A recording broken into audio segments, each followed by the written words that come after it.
All right, we will call the meeting to order. Welcome to the City of Gainesville Virtual GCRA Advisory Board.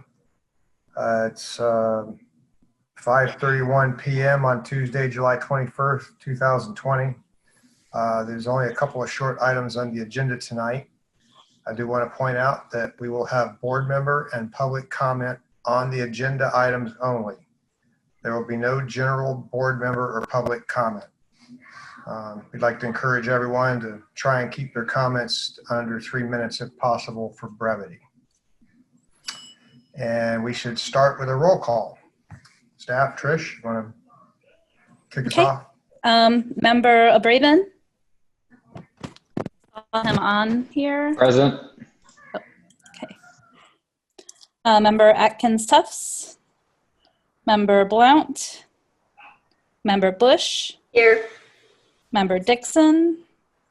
Member Fox? Member Grundy? Member Eide? Here. Member Merritt? Member Mitchell? Present. Member Nielsen? Present. Member Palmer? Present. Member Pollitt? Present. Member Seawright? And Member Turner Evans.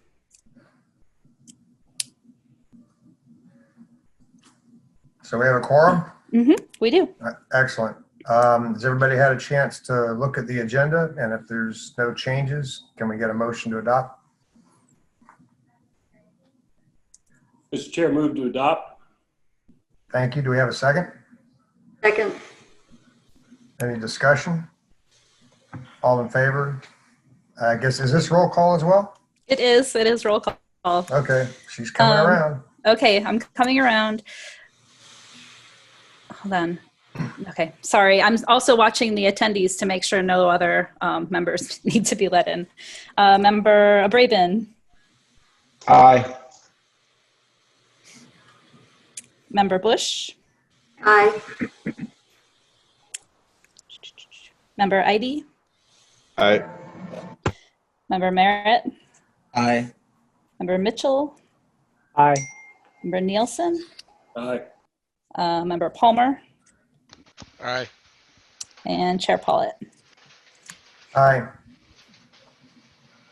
All right, our agenda's been approved. Let's move to approval of the minutes. If anybody's read those or have any edits, or can we get a motion to approve? Mr. Chair, move to approve the minutes. Thank you. Do we have a second? I second. Trish, you want to do our roll call again? Member Abraven. Aye. Member Bush. Aye. Member Eide. Aye. Member Merritt. Aye. Member Mitchell. Aye. Member Nielsen. Aye. Member Palmer. Aye. Chair Pollitt. Aye. All right, thank you. Under communications, Sarah Vidal has an update on GMV Cares. Sarah? Good evening, everybody. Reporting live from my driveway. We had a power outage. So thanks for your understanding and welcome to my vehicle office. Last month you had an update from the city manager's office on Gainesville Cares, and I just wanted to follow up on where we are in that process. So the application process was open from May 14th to May 20th. The city received 266 grant applications. Of those requests, 140 were deemed eligible and 126 ineligible. The finalized and signed grant agreements are still being worked on. So once they're determined to be eligible, there's some additional steps that we have to go through with the business owners to get their paperwork in place. Based on the finalization of those grants, 30 to 35 are located within the GCRA district. So we're continuing to work on this. The final number we'll report back, but it's about 30 to 35 that would be paid from GCRA funds. Staff is now in the process, our team actually, of entering in all the payments for the approved applications. And then, and they're supporting not only the GCRA piece, but the city piece as well from the general fund. And the goal is to have the majority of those payment requests entered by the end of the month. So at next month's meeting, we should have solidified numbers and the solidified dollar amount of how much was contributed towards the program. So I just wanted to give you an update since we had an introduction into the whole program last month. And if there are any questions, I can get those answered for you, but that's where we are to date. And we're excited to be getting funding out to some of the businesses within the district. Do we have any questions for Ms. Vidal-Finn on GNV? Yeah, Mr. Chair. Yes, sir. I just want to let you know I was here, but some technical difficulties, but I was here. So I kind of missed Ms. Vidal-Finn because I was trying to get caught in. Yeah, his name is not showing up as his name, so I didn't recognize him as a board member. I apologize for that. No, that's on me. Miss Vidal-Finn, I was coming in on the second part of that. Can you hear me okay? Yes, I can. Yes, I think the bottom line is that out of the 266 applications, 140 were deemed eligible. The grants are now being processed and finalized. And as they're finalized, Team CRA is getting these entered in for payment. And we will report back next month with final numbers and final expenditures from the GCRA and general government side, funding wise. Thank you. You're welcome. Any other questions? I have, All right. I'm sorry, Mr. Chair, I had one. Okay, I didn't see your hand, but that's okay, go. I did not do the raise hand function. I'm having a problem with that too, so I Okay. got your voice. Go for it. Very good, thanks. I was just curious, Sarah, in kind of the initial analysis of what's coming in terms of applications for the GCRA area, were there any, kind of clusters of industries or types of businesses that were seeking support through this process? Mm-hmm. Yeah, it was mainly businesses that were affected by the county's orders. And so it's been really interesting because we have discovered a lot of businesses we weren't even aware of within the district. It's been kind of fun to get to know the landscape, although not fun of why we're getting to know them, right? Because of the times. But there were a lot of businesses like gyms. There are gyms within the district that are receiving grants. Hair salons, places like that, but all small businesses within the district. And part of what we'll do to wrap up this effort is there are some questions that have to be answered on the back end for us to kind of understand how this contribution via Gainesville Cares helped these businesses hopefully to stay afloat, and how we contributed to helping them during this time. So we'll be able to return to you, and we can also map everything. That was the point, Carrie, to your question. We'll come back and actually show you where these businesses were located and report back to on, how this program has impacted them during this time. I'm excited also to kind of follow up with everyone who applied and find out what types of challenges our small, local, diverse businesses are facing moving forward, because as you know, in our plan, we want to develop more programs for these businesses. So I think this will be a good list for the city to work with to try to identify, future hurdles for these small businesses, especially considering the pandemic and how that's changed the landscape. Thank you. Any other questions?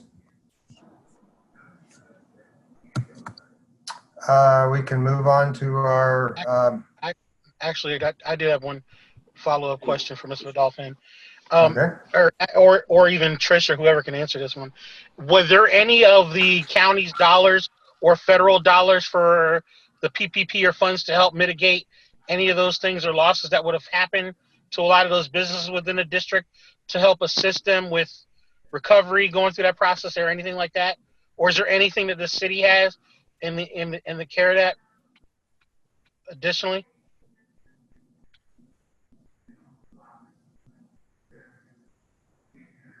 This is Deborah. I'm not sure if you can hear me. I wanted to chime in on your question about the businesses. So I do know that the county is, I think we all know, the county is receiving a considerable amount of money, $46 million. And I think roughly 11 million of that, they have plans to set aside for business. I don't think they've designed the program yet and the criteria.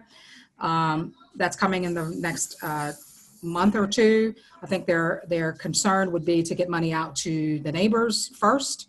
There's a significant allocation that they're designing right now that will go directly into the hands of people who live here for a number of criteria that includes car payment, cell phone bill, mortgage, rent, food, etc. And then I think about $11 million they've slated for business assistance. I don't think it's been designed yet. Thank you. Thank you, Ms. Bowie. All right. Without any other questions, we'll move on to our item 20010, GCRA Housing Opportunities presentation. Chelsea, you've got a presentation.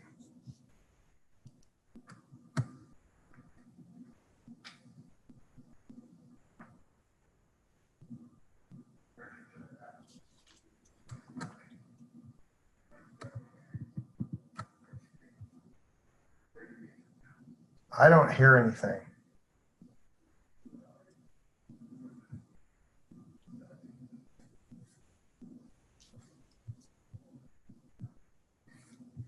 Is everybody on? Mr. Chair, can you hear me? I can now. I couldn't hear anything for a few minutes. Well, 2 seconds. Maybe some people, I just need to unmute, or if they need to talk, I don't know. Seems to be a common problem. All right, I'm ready. I'm sorry, I didn't realize that my microphone was muted. That's what I'm saying. All right. You're good to go. Everybody else can mute. Perfect. Thank you. All right, thank you.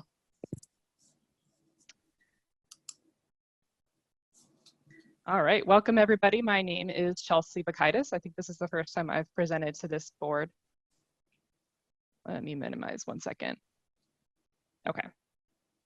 For a few of you who don't know me, I joined the GCRA about a year ago, last May. I was the primary project manager over the reinvestment plan. So I'm excited to begin talking to you guys about some of our housing opportunities. Is one of the benefits is I was kind of there part of the community conversation and your conversation surrounding community enhancement and housing. So now I'm taking the lead on the 2 infill housing projects we're going to be talking about today, which are the Porters and Pleasant Street neighborhoods. Again, I'm excited to continue engaging the community on housing, what is now a pillar of our reinvestment plan and a pressing need in our community. So our first step is us bringing these projects to you before we bring it to the community, just so you guys know you're kind of the beginning impetus of it all. This is also the first step in bringing the housing conversation forward so we can begin addressing the greater objective. So the CRA has been implementing the model block and infill housing projects for the past 15 years, and the projects we will be discussing today are a continuation of these former programs. And before we begin, I also want to show that the picture on this slide, Member Nielsen, is actually in this ribbon cutting photo. I was just curious before I started if anyone else has any back history on the either model block or housing infill with the CRA. No one else besides Member Nielsen? Okay. Yes. Still looking good. Awesome. I was going to say, hats off to the old guy. This was probably over 10 years ago. Yes, it was. It was probably 12 years ago. Wow. Yeah. Can you hear me? Hello? Callie? Yes, we can hear you. I hear you. Yeah, my block was active during some of my time serving on CRA for Fifth Avenue, Pleasant Street. Oh, cool. Okay, so we have two people who have been part of that. That's great. I think you guys will have some knowledge to kind of bring to the table today then during our discussion. So we're going to start the presentation with about how the CRA has contributed to the conversation of housing within the district. We're going to talk about the history and context. Then we'll talk about the two opportunities we have for potential projects, both in Porter's and Pleasant Street neighborhood. At the end of this presentation, we have some questions that will help begin the conversation about where these two projects can go. I just want to add that your input is valuable as we begin to move forward with these projects. Finally, before I move into the conversation, I want to just bring up that we are aware about Thursday's meeting when the commission talked about a potential moratorium on housing development that would affect these two neighborhoods. And if there are any questions on that, we can definitely answer those at the end of the presentation. So let's start off with the history of model block housing program.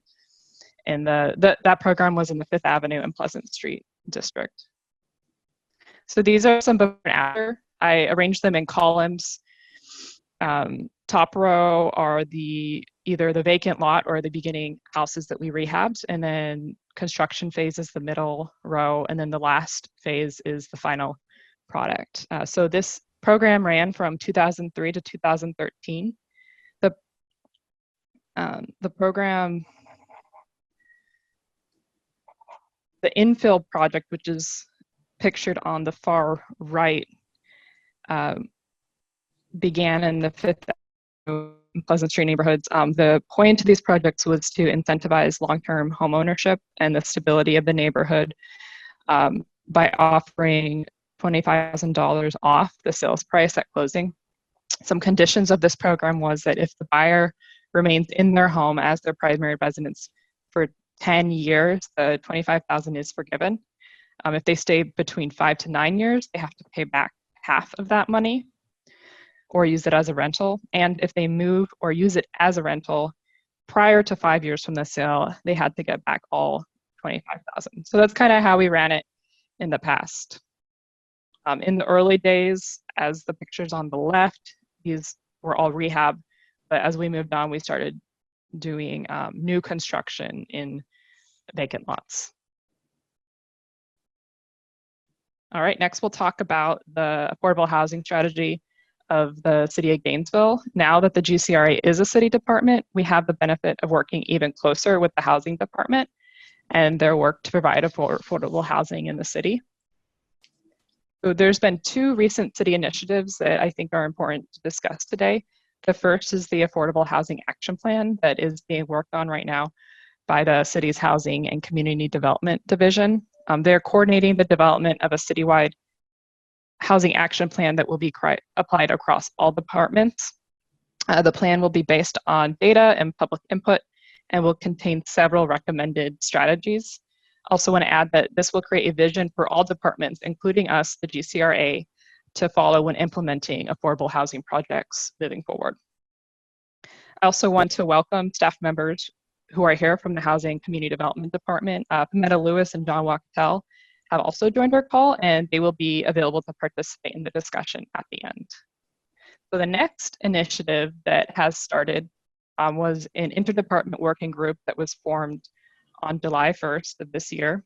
It was formed to develop a strategy around affordable housing and programs that can begin to address the city's affordable housing crisis. The city manager leads that. It's all just department heads, people within the city.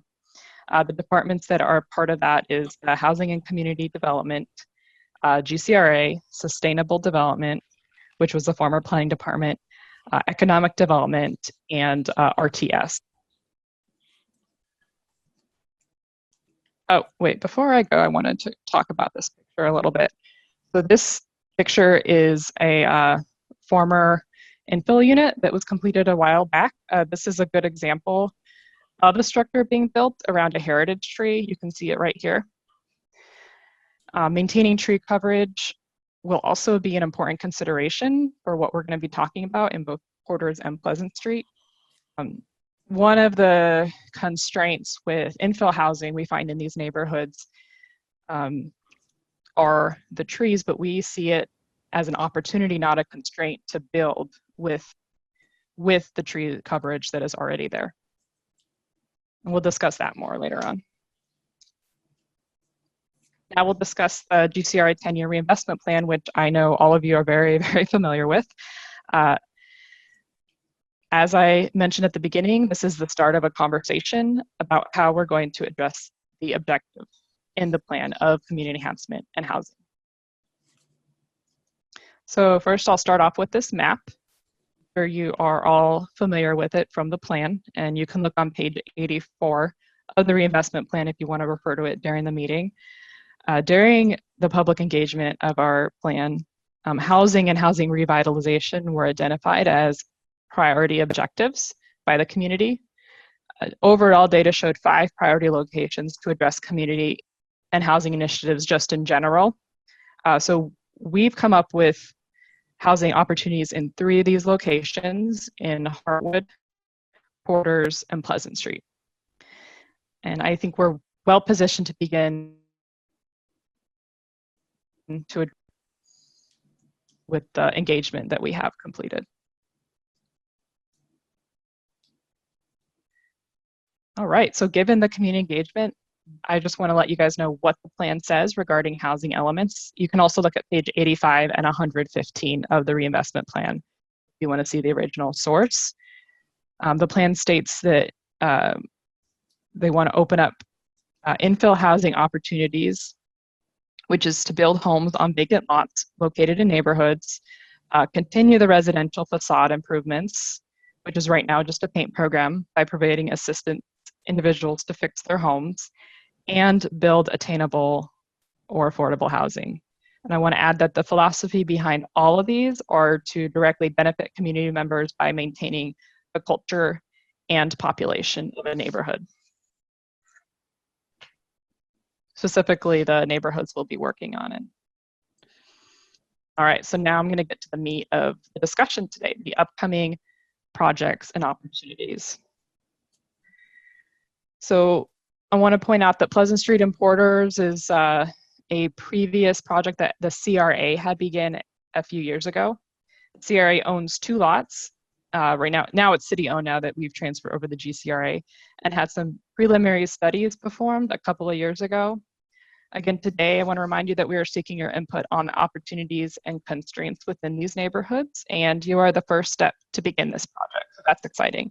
Our next step will be to begin engaging the residents of these neighborhoods. And of course, we'll have to figure out what we're capable of right now with COVID. A lot of this work was in preparation to bring it to the board to get their feedback. I'm going to be showing you a few site plans and some things that were found in the studies. So this is that was kind of like the preliminary step before we could bring it to you to kind of show the constraints and opportunities on the lot specifically. This kind of created a foundation, in other words. So the goal of today is to inspire and think through what issues we are trying to address. And we didn't want to come up with some creative ideas from you guys. This is the due diligence phase. Let's start off with Porter's neighborhood. It's a vacant property located at the corner of Southwest 4th Street and 5th Avenue, if any of you are familiar with that. I've included images on this slide of the vacant lot right at the top, and then on the bottom are some adjacent homes. The property itself is about 1/3 of an acre and contains 4 lots that range from 1,000 square feet to 2,300 square feet of total buildable space. As you can see, it is a very narrow lot, and there is limited building space due to the tree coverage. Stormwater flow is another constraint on this lot, as an area will have to be designated on the property, which will take up some space. The need for setbacks and driveways also takes up some space, makes it less buildable. And it's also important, any new construction honors the character of the street and nearby homes, which is why I provided some examples of some homes in the adjacent area. So Commissioner Simmons sent out a engagement study that was completed within the Porter's neighborhood, I believe by the Porter's Neighborhood Association. This study, I think, will weigh very heavily on the final product of what we decide to build there. I'd like you guys to see it as a guiding document in the planning process.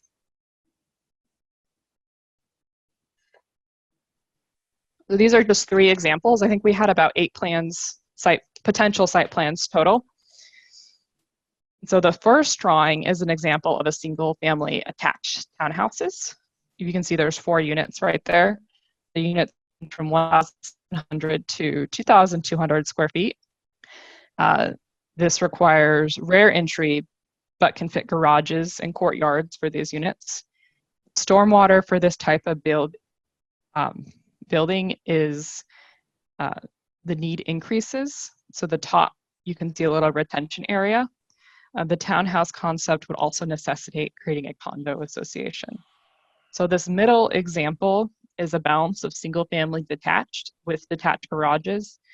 And you can see on the north is a little bit of public space that the community can use. There are 2 units and they're 1,900 square feet. And this concept is good because it minimizes stormwater issues, but it only provides 2 homes. So the third concept maximizes the lots with 4 single family detached homes. The units are a bit smaller at 1,500 square feet. These units have a garage, which could be used as an accessory dwelling unit. Also avoids costly large stormwater solutions by using a permeable driveway. So that's why you don't see a retention basin for this one. So a similar exercise was completed for the Pleasant Street neighborhood property located at 414 Northwest 5th Avenue. This lot is just down the street from Santa Fe Community College and the barber shop. If you probably aware of where it might be, I provided pictures right there at the top of the vacant lot, and then I have 2 examples of some homes in the neighborhood. Right here in the middle, the yellow homes, I think, are a unique example of a historic micro cottage development. They all share yards, and this is something that could be good to emulate. And the white house at the bottom is called Plummer's House, and it's part of the Heritage Trail project. This is a very historic area. So a few years ago, again, the GCR initiated a study in the Pleasant Street lot to examine opportunities and constraints. It's about 0.39 acres and 50 feet wide by 169 feet deep. So again, very narrow. Some opportunities and constraints include that the alleyway, if you can see in this picture, is inaccessible. So there's really only one entrance into the lot. The tree canopy, there's 12 oak trees with a diameter of 19 inches, and then there's also 4 heritage trees. The land use and zoning allows for flexible mix of uses, but again, like I had mentioned previously, it is in a historic overlay district, which adds on requirements. We also want to try to keep the character of the neighborhood, of course. The code does allow for off-site parking, which is good. So buildable parking space isn't a huge concern on the lot itself. This lot is also in a low risk and a low hazard floodplain area, but the site would still need a stormwater plan before we started building. There's 2 examples. We have 3 options presented to us total.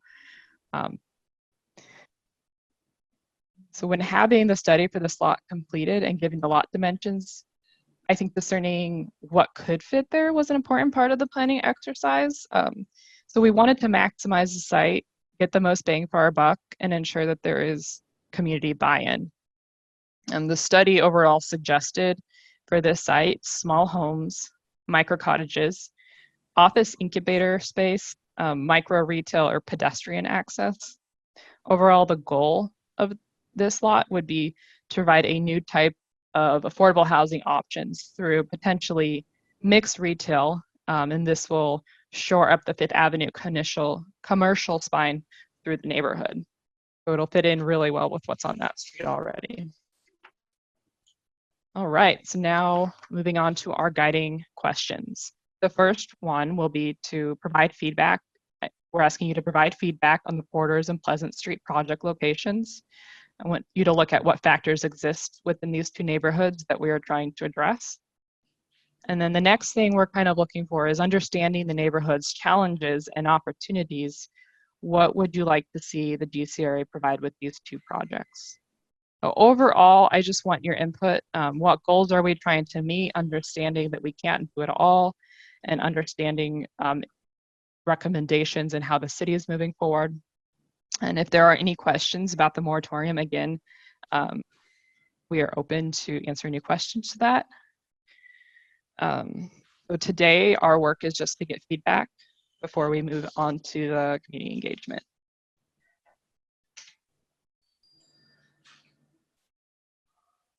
Any questions? Oops. All right, Mr. Palmer. Yeah, I'd like to first, I guess I'd like to ask about the moratorium on development and what the extent of that is, just to be caught up on it. I've only seen a little bit of info that says moratorium on development, but I haven't seen much detail about that. Can we get a rundown?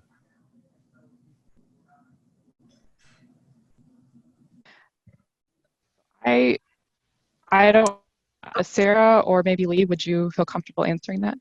Sure, I'll do it, and just bear with me. I guess they doing tests on the fire alarm here, so there may be some background noise in that regard. So the moratorium concept was discussed at the last city commission meeting. They decided that they were going to have a further discussion on August 13th at their general policy meeting to see if there was any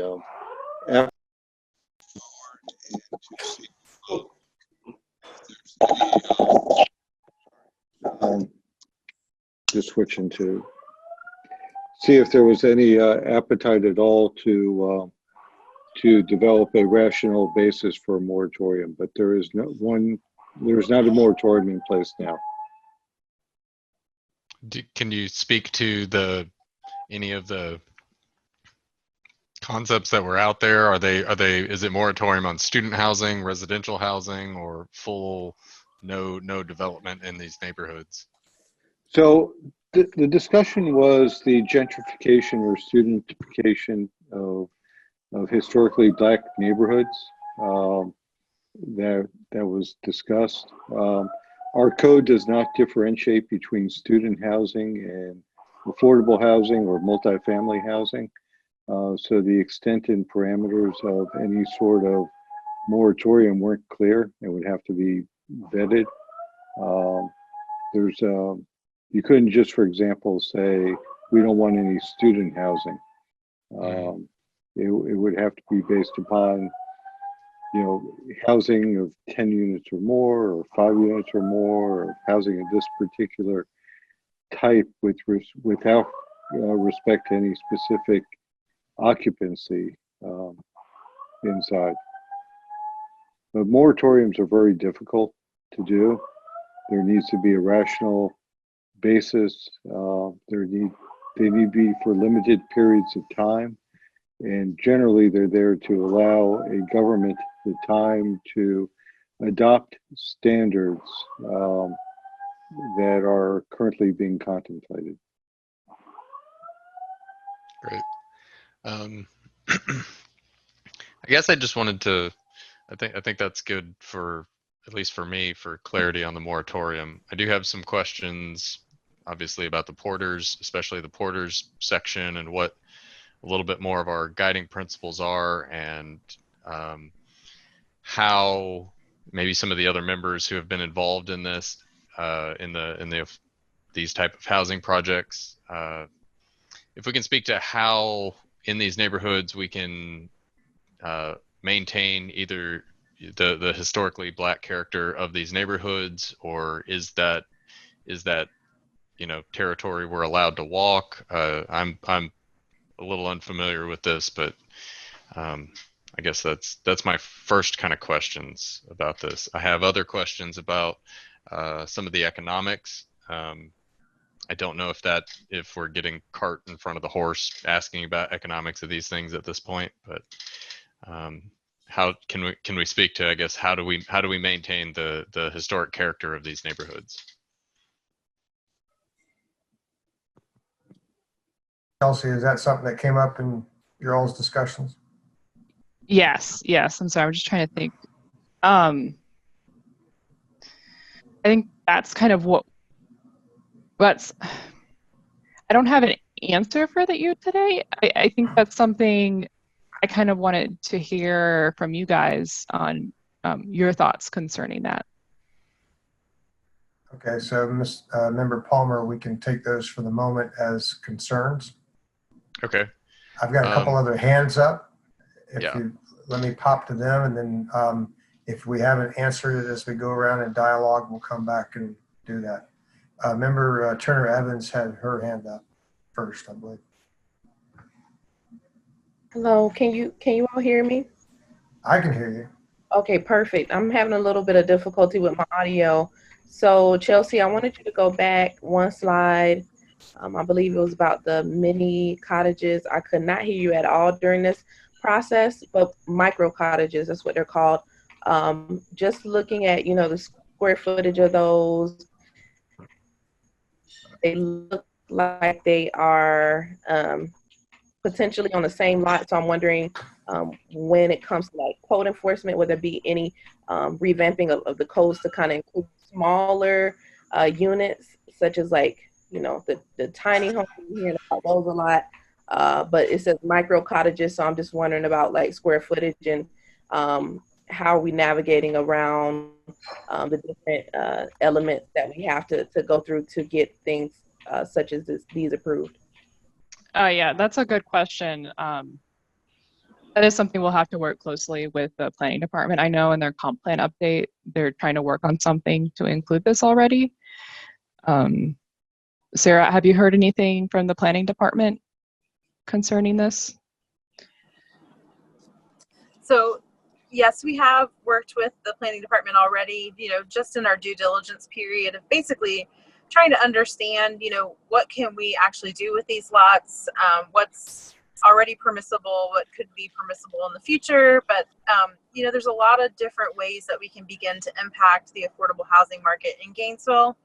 And I think what we're really looking for today is just to show you what's been done and the thinking behind what's been done so far, that we have the opportunity to do something unique, but we also really need to get focused on what the community would like to see in these areas. We have some really good information around the Porters neighborhood, not as much in the Pleasant Street neighborhood, but we have precedents in that we've been working to number one, bring back that strong commercial corridor along Fifth Avenue, but also provide a unique housing opportunity, affordable housing opportunity. And so I think right now we're just working with the housing department to identify how these projects might contribute to the city's overall goals, but also hear from you before we go back to the communities to, get your insight on some potential unique projects that we'd be able to pull off on these lots. And really the information we're sharing with you tonight is just to show the due diligence that we've done, that there are some opportunities and constraints, and understanding that, with your unique insight into these neighborhoods, what are you hearing? What are you feeling? Or how can we, impact Porters and Pleasant Street with some really good affordable housing opportunities? So it's really a wide open discussion, and we also have members of Housing Community Development on the call and the city manager's office. So, we'll try to answer any questions that you have, but really all the work that was done was very preliminary, and just the process that we go through and thinking through, basically what can fit here, what might we be able to do. Thank you, Sarah. I believe that you answered my question, and I mentioned code enforcement. I meant to say zoning. So I think one of the things that I'm thinking about with the micro cottages, again, it goes back to what is permissible as far as square footage, how small can they be, how many can we have on that lot? And I'm sure that's documented somewhere, and we can do the research behind that. Thank you. Yep. You're welcome. Okay, Member Gomez, you had your hand up next, I think. Hey, so I just wanted to follow up with some of the questions. I don't know what's to the manager, but some of the ideas with the model block home program and some of the other housing programs, I want to take the manager back. This might have been prior to his time, but specifically within the Fifth Avenue area corridor is similar to what we were doing along in other facets of the city. Mr. Manager, are we trying to, we're talking about bringing affordable housing to it, but and is this in response to a lot of the recent community action within that corridor to, I guess, slow down, quote unquote, the term that I really don't like to use, but is used a lot of times is gentrification. Are we trying to slow that down with one of the recent developments and encroachment by development to bring more student housing? Because the character of that neighborhood, especially within Fifth Avenue, Pleasant Street, the character of that neighborhood since at least 2007 has really vastly changed with a lot of encroachment from the university. Porter's has always been looked at as a land grab, but can you specifically articulate to us what the end game really is for this program as far as just affordable housing, or what are you hoping to mitigate for, Mr. Manager? Thank you. So probably the best way to put this is that affordable housing is clearly a high priority for the mayor and commission, and has been for a number of years. Separate and apart from what's happening with regard to the Seminary Lane property, the city has always been looking at potential of taking city-owned parcels and using those for infill affordable housing development. We're doing that in the Pleasant Street areas you saw, looking at that for potential in Porter's. We're currently looking at disposing of lots over in the greater Duval neighborhood as well. And we're looking at really any opportunities where we can take vacant city parcels that are underutilized and use them for creating affordable housing opportunities. So it's not just limited to these two areas. These are just the two that the CRA has been working on for several years, but just part of an overall strategy, which, as Chelsea indicated, we've recently formed an affordable housing working group of interdepartment. So we have an interdepartmental approach. So we can look at not only single family affordable housing opportunities, but multifamily, and also try to encourage how we get the private sector to also use their properties for affordable housing opportunities. So Mr. Manager. Yeah, sure. Go ahead, Mr. Manager. No, I was going to say, I hope that answered the question. It does. I have a follow-up. Mr. Manager, the one thing that I wanted to give some context and feedback to would be with the approach of, I understand the desire by the city commission and the mayor to have affordable housing. I think is how we define that. And I've read the backup about the AMI and what have you. I even see a couple of our board members involved in that, on that working group. The thing that I want to narrowly define is the same thing that we went with when it came to the Heartwood development, which in essence is also infill. We took an area that was previous development that was dilapidated, former public housing. We're turning it into single family homes. What we did, Mr. Manager, as you very well know, was we just said we're defining this as affordable housing, but we act like for folks in this neighborhood, what my fear is when we start defining what affordable is, we act like nobody else can afford things, and we can't have market-based housing as well. This idea of affordable housing throughout, what we did was, when we were formerly the East Side group or the East Gainesville group, we had a mixture of housing, market-based housing, as well as some affordable, quote-unquote, affordable housing within the development for Heartwood.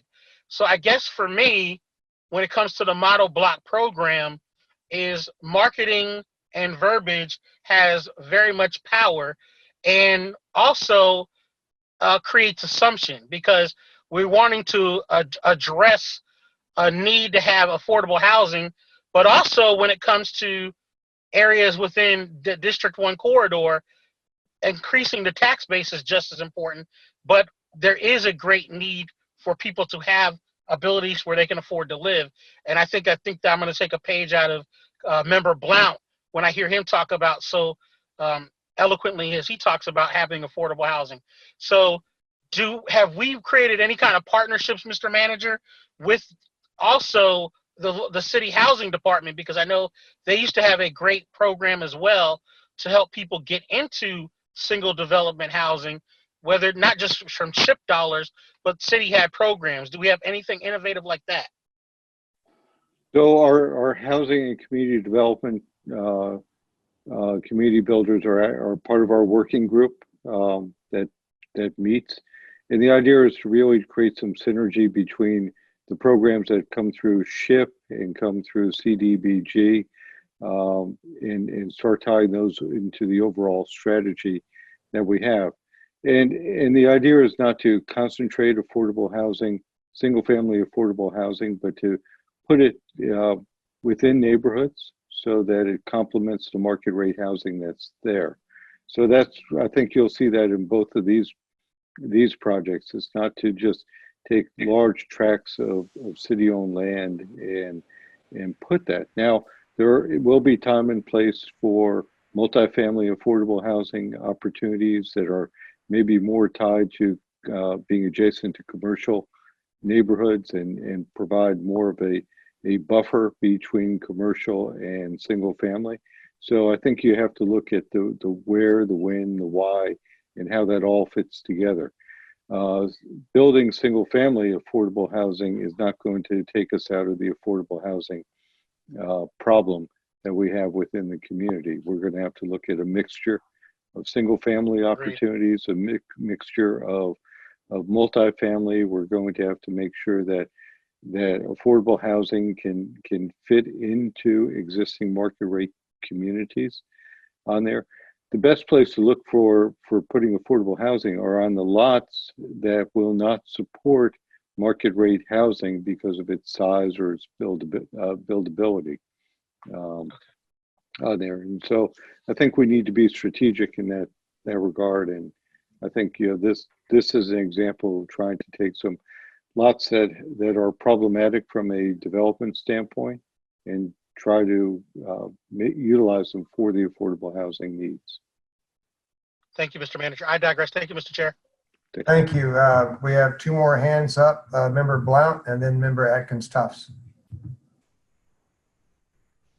Callie, unmute.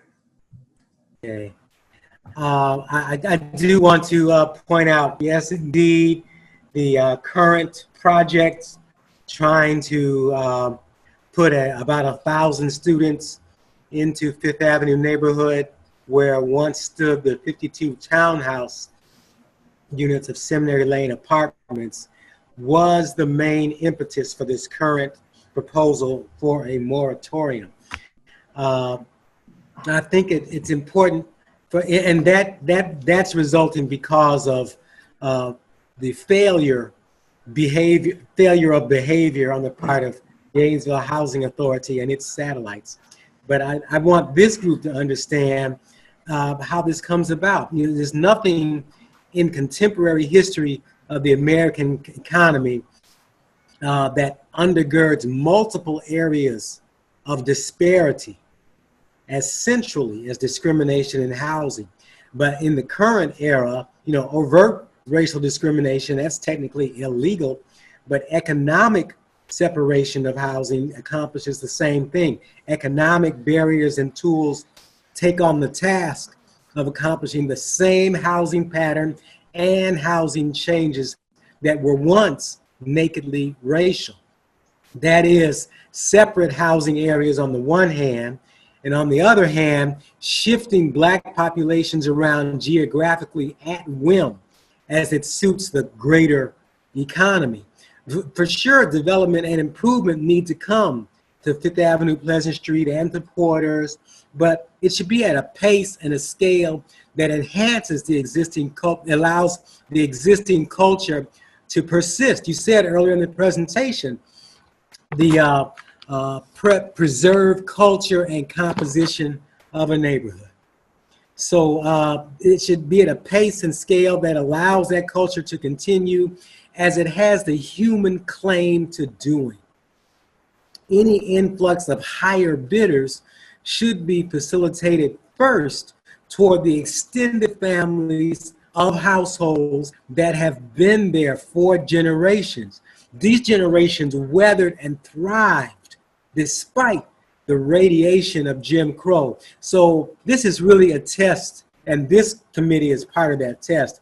Has Gainesville evolved enough to recognize the currency of culture being as valuable as the currency of tax receipts? Local government is quick to empathize with any other neighborhood that groans under the onslaught of student energy.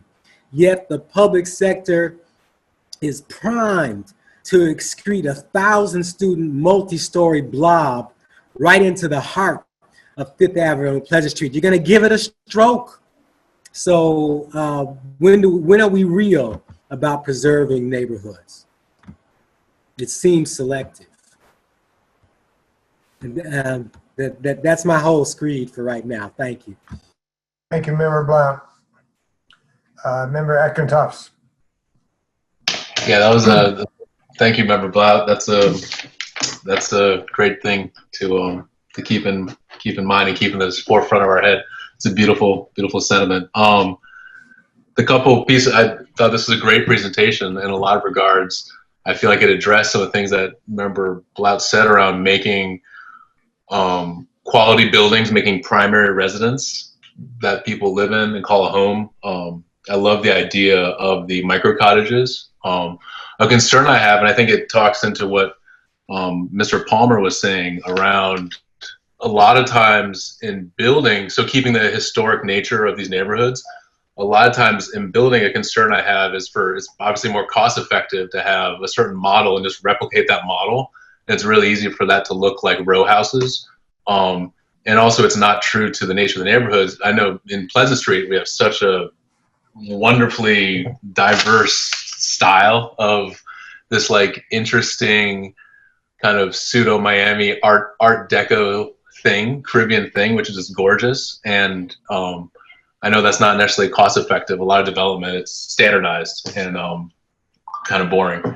The other piece I had was, I know in Pleasant Street and I think this is a main concern to kind of keep on your guys' radar, is with that growth of Santa Fe, there's going to be major issues in parking. I don't know if that means, we always wonder if City of Gainesville is going to have parking permits in this area. That's going to be a massive concern. Also, even now with Daybreak right down the road, I think Daybreak might be moving, but still, if a restaurant is to operate there, I know there's already going to be parking issues. Also, trash disposal issues. I love the idea of having a commercial, kind of commercial opportunity there for someone to have a storefront, which is really cool. But trash disposal is a major issue. So those are my two pieces I have, is just parking and trash disposal, and also just kind of making them unique and making them houses that people are proud to call homes, as opposed to rental properties that they develop. So thank you for your time. Thank you. Member Mitchell. Yes, thank you, Mr. Chair. Thank you, Chelsea, for the presentation and the information you've given us. I think one of the things that I would like to keep us mindful of in terms of a multi-pronged approach to this, building is one aspect, but existing buildings, and someone mentioned the landowners that are already here in terms of like Pleasantville and also Porters. I think we should really take a look at incentivizing people that already own properties that would rent to other people to give proper leverage. We have a economics problem, as Kalaya so well put, and we also have a capacity issue. So we need to be looking at multiple ways of being able to get people into homes, since there is such a high demand and low supply. And so my recommendation would be to definitely let's take a look at incentivizing Section 8 and all these other ways that we can get people that need housing into existing housing in Pleasantville, in Floaters, and moving forward in many areas of our community. That's all I got to say. Thank you, Member Mitchell. Thank you. Member Palmer, you have your hand up again. Yes. Thank you. Yeah, I definitely want to, I mean, I think Member Blunt put it perfectly about maintaining the character of these neighborhoods. I think one thing we can look at, because, you know, legally we cannot discriminate on housing based on what somebody looks like. That's written into the laws. However, I don't know if this is something we can start getting into when we are looking at affordable housing, whether or not we can do priority based on someone who may have a family member who lives close by. If we can walk that path, we can say, hey, you know, literally across the street from me is 4 generations of people. One of the daughters in my, you know, one of my neighbors, she's looking for a house, but when she's looking for something over here in Porters, she has the income to find it, to be able to pay for it. She may not have things like the down payment to be able to make that. So down payment assistance is definitely valuable for people. One of the other issues you run into that I see in housing in Porters specifically is it doesn't necessarily seem that people can't afford or have access to be able to pay a reasonable mortgage. I mean, $850 seems like a lot, $950 seems like a lot. Section 8 housing will cover that. But if we're looking at an average income around $36,000, the $1,000 a month still fits within lending parameters that are available out there. I think one of the big issues and one of the problems that people face over here in Porters is not being able to continue to pay for properties. They run into more issues when it comes to long-term maintenance of properties. When, you know, a storm comes through and they don't know that there's a leak in the roof, and then eventually that leak in the roof becomes something bigger, and then they need a new roof, and now we're all of a sudden talking about somebody who needs $3,000, $4,000, $5,000 worth of repairs and isn't doing long-term maintenance. Then they actually fall further behind, and when those fall further behind, that reduces the overall character of the neighborhood as well. When other houses start falling apart and people can't keep up, I'd like to see if there's a way that, as part of these model block programs, there is more incentive, not necessarily like an HOA, because the person paying HOA fees might be difficult for them. But if the city is supposed to maybe the city can do maintenance or some things like that on the house to mitigate the other big factors like a roof or air conditioner, things like that would go out to be able to maintain it. I think that's kind of the things that I see that are the biggest issues that really reinforce the disparity problems here. Thank you, Member Palmer. So I don't see any other hands up. Are there other members of the public or other that are on this call that would like to make a comment? And then I should also refer back to Tricia to see if you have any email or written comments.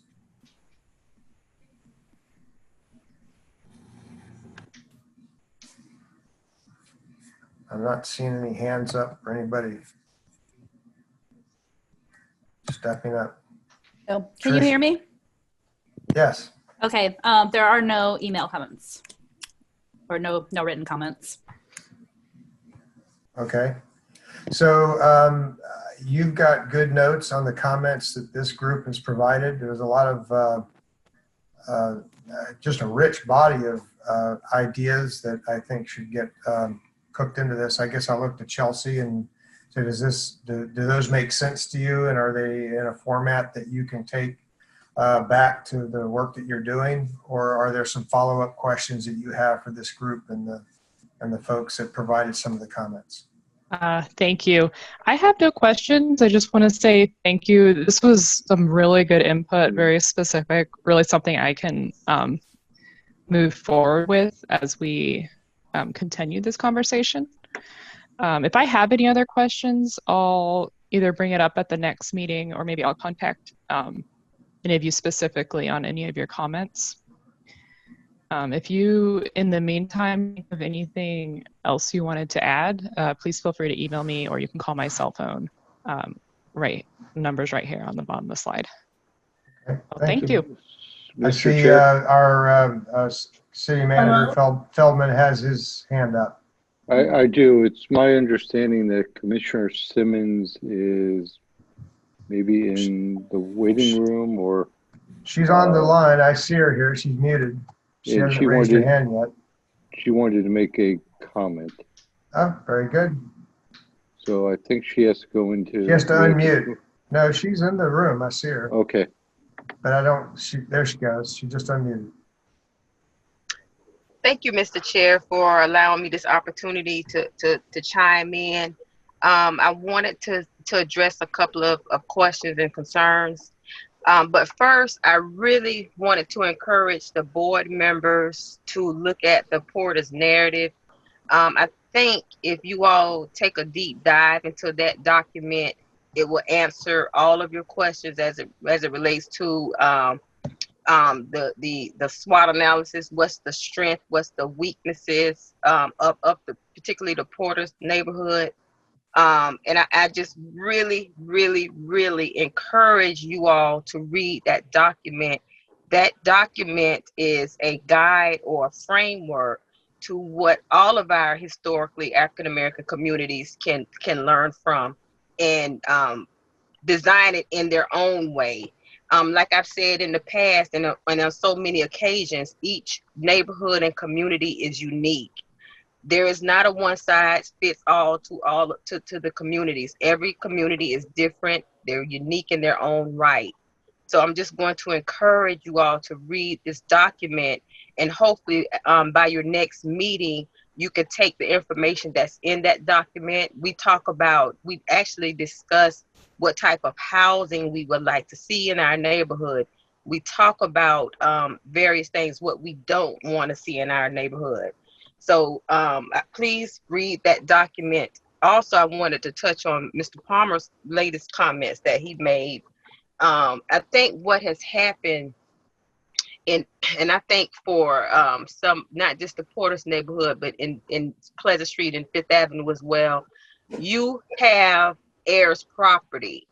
And oftentimes a lot of people cannot take advantage of programs that are available to them for maintenance of their homes because it is heirs property. So that's just one issue that we need to think about. We need to look at various programs that the CRA can develop other than a paint program for our neighborhoods. We can look at various maintenance programs.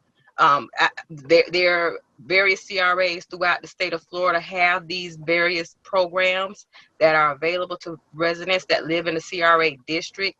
So we do not have to be limited to just a paint program.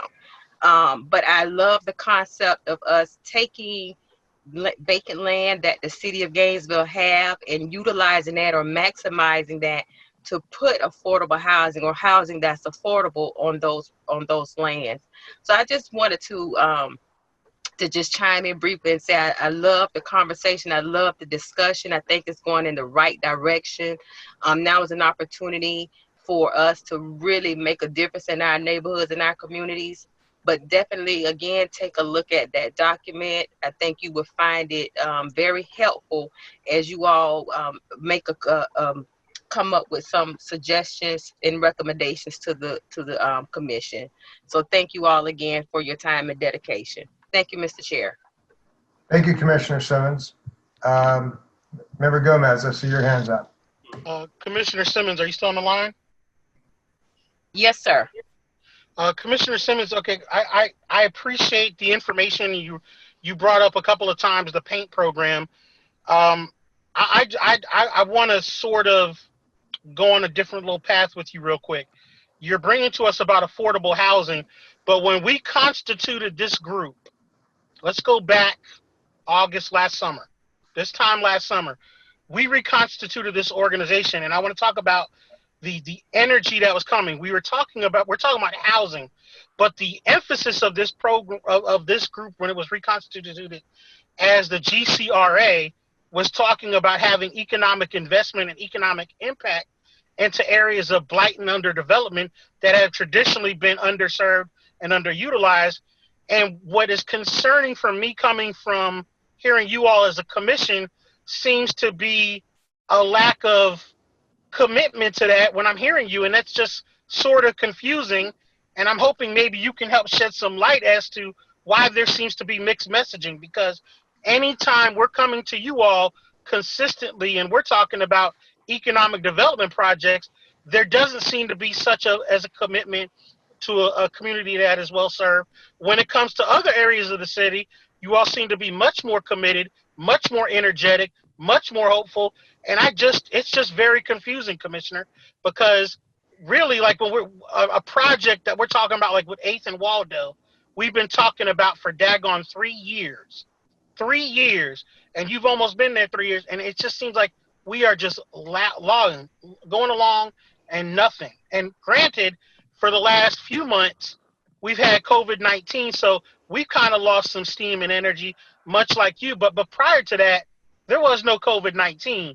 So there seems to be a real high energy when it comes to affordable housing. And not that I'm in disagreement with it, but I don't see that same level of energy when it comes to the economic development. And I'm hoping you can help me understand.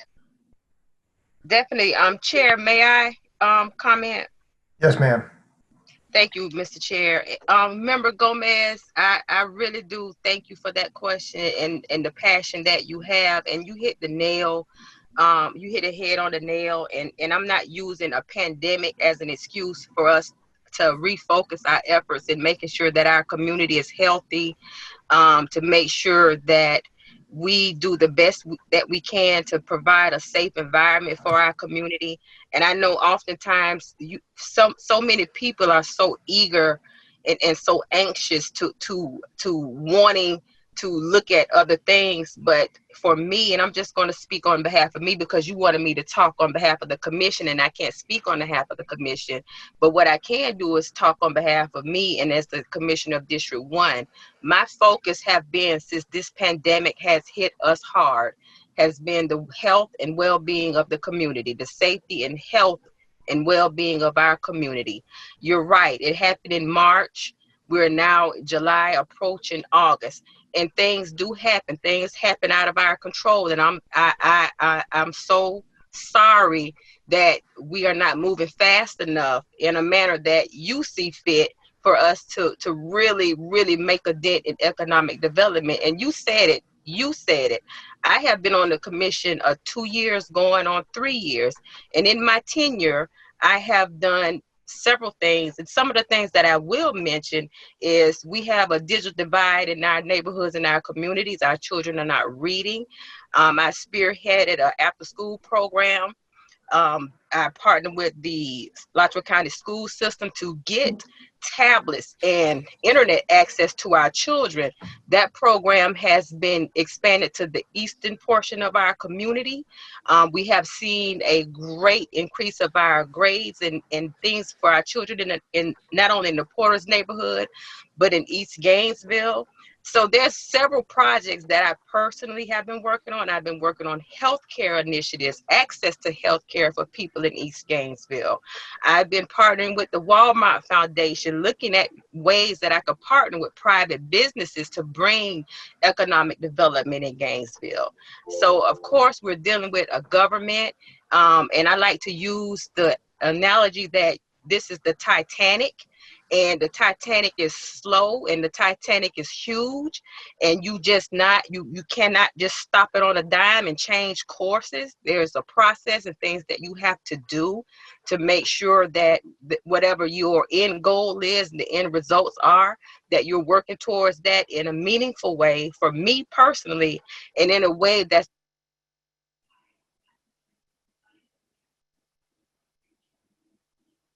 still there? Commissioner Simmons, we just lost your audio. Well, building relationships and partnerships with businesses. And so you may not see that right now. It may not hit you in the face at this moment. You may not see a building coming up or a department store, but I am working very hard along with my city staff to make sure that we address the concerns of economic development in East Gainesville. But because of the pandemic that we're now facing, we're slap dap in the middle of it, we had to change courses. So please do not hold that against me. We are working hard to ensure that our community is healthy and safe, and we have not kept our eyes off the economic development in East Gainesville. So I hope that answers some of your questions and address some of your concerns. Commissioner Simmons, Commissioner. Commissioner Simmons, if I may, let me reframe that, because I'm not casting aspersions at you individually. Wait a minute, I can't hear you. Hold on. I lost sound. We can hear you. Okay, I can hear you. Go ahead. It was on mute. Okay, Commissioner Simmons, allow me to reframe this. I'm not casting aspersions at you individually. What I am concerned about is process. As you very well know, as a long-term resident of District 1 in our community, you know, for many, many, many, many years, even long before you even came on the commission, we've had many promises and many promises unkept, especially when it comes to this. So there's going to be many things to come along the way. And this is not a reflection on you nor city staff, but it is about overall government and a care and concern for a community. If it's not COVID-19, it's going to be something else. But we have had the rug pulled out from under us each and every time. And so my commitment when I got on this board has been consistent for why we were constituted, and that is economic development. Absolutely, I agree and concur with everything you said about health, safety, and concern for everybody as well, because that affects my family as well. So I absolutely agree with you, Commissioner, and I do not doubt your dedication nor commitment to that. I'm simply just asking, and you can't speak for the entire commission, but as a board and as a member of this board, we were designed to talk about and address concerns of economic vitality for a community, and it seems like we've gotten some stuff thrown at us that has not been those things. That's all I'm saying. And that's why I appreciate this board, and I appreciate people that are dedicated from the community to take time out of their day to sit on these boards and to make sure that whatever our concerns are, you are there. You make sure that whatever the city commission needs to do, whatever concerns that our neighbors have or people in the community have, you are that first line that can get that information to us and keep us in line. And I appreciate every board member because of people like you all that's sitting on the board. I know for me personally, I don't know what I don't know. And because of you all, you are that bridge into the community that can come to me, just like you're saying right now. Listen, Commissioner, we have had things happen to us and promised us in the past, but as a board member, it is my job to make sure that you keep hearing us, that you keep hearing our voices, and we're going to make sure, and Armando, hold us accountable. Hold us accountable. I appreciate it because that's our job. And so again, because of the board members, you are the heartbeat of the community. You can articulate the needs of the community and get that information to us. It's up to us to deliver. So please continue to have the anxiousness that you have, because that drives me personally.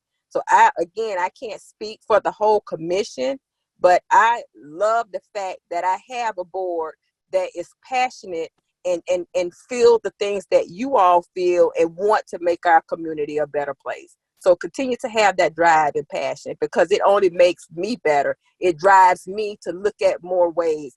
It gives me the opportunity to really work with my staff, to get with my city manager and say, okay, we had concerns over here in East Gainesville. Now let's look at some solutions. Let's sit down and look at ways that we can make it better. So whatever you guys are doing, it's working. And I appreciate it. Thank you, Commissioner. Thank you, Commissioner. Thank you.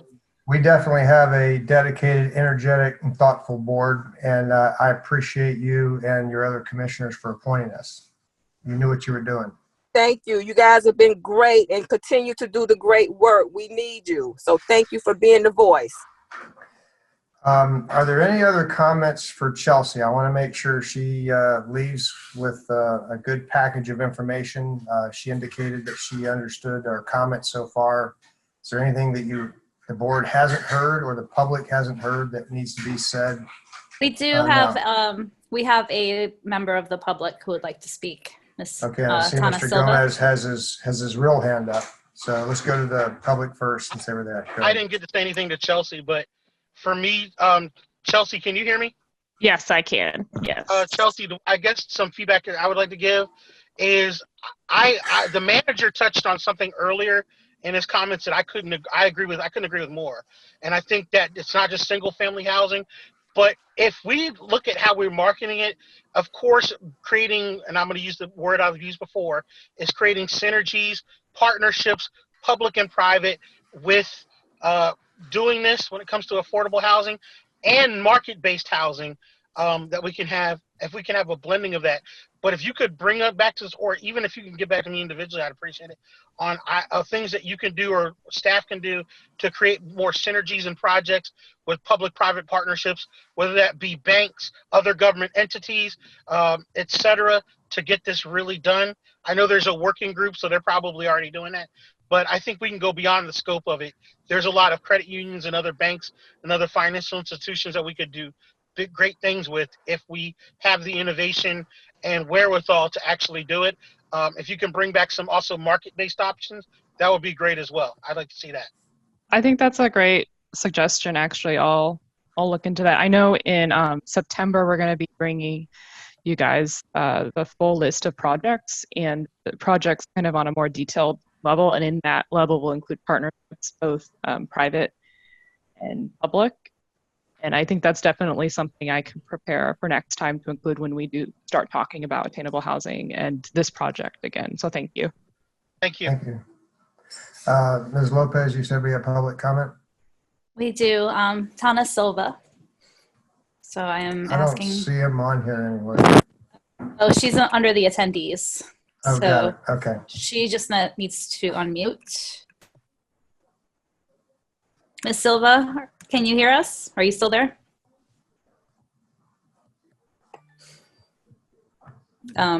Sorry, her hand has been raised for a while. I saw it up and then it disappeared and she disappeared off my screen and now she's back, but her hand's not up. Okay, that's odd. I see it with her hand up. So, well, your virtual is better than my virtual. Okay. Can you raise her? She's not responding, so maybe she's stepped away. All right, that was the last item we had on our agenda. Our next meeting is August 18th, 2020. It will either be in person or virtual, depending upon the governor's order. Virtual. Safe travel, doesn't it? I want to be COVID free. Thank you. I am with you, sir. Without objection, we're adjourned then.